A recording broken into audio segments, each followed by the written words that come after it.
মানুষ হচ্ছে এত বেঈমান, যাকে আপনি সুখের কারণ বাড়াবেন দেখবেন সে আপনার বিষ খাওয়ার কারণ হবে। কথা ঠিক আছে কিনা বলেন সবাই আপনারা?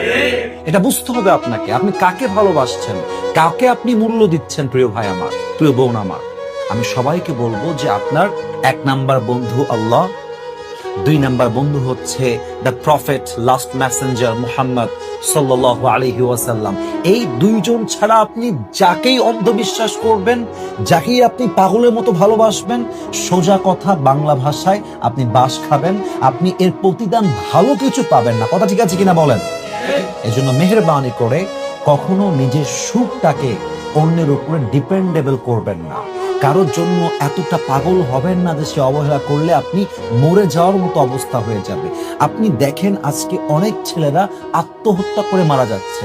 সেই দিনের ঘটনা, যশোরে একজন ছেলে একজন মেয়ে পার্কের ভেতরে, শিশু পার্কে, ছেলেও বিষ খেয়েছে, মেয়েও বিষ খেয়েছে, জায়গায় ড্যাথ, শেষ, মারা গেছে ওখানে। এটা কোনো লাইফ হইল? এটা কি তোমার আল্লাহ তোমাকে এই জন্য আল্লাহ দুনিয়াতে পাঠাইছিল?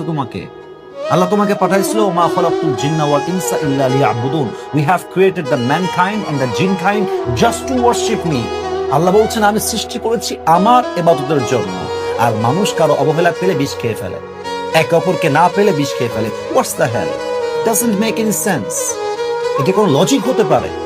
এই জন্য প্রিয় ভাইয়েরা আমার, আমাদের ভালোবাসার জায়গা, আমাদের আবেগের জায়গা আল্লাহ। আমাদের ভালোবাসার জায়গা হচ্ছে আমাদের প্রিয় নবী মুহাম্মদুর রাসূলুল্লাহ সাল্লাল্লাহু আলাইহি ওয়াসাল্লাম। এই জন্য যারা আপনাকে অবহেলা করে এদের কাছে ভিড়বেন না, এদের থেকে যত দূরে থাকা যায় তত দূরে থাকবেন। আপনার জীবনে সুখ দান করবে একজন, বলেন সবাই তিনি কে?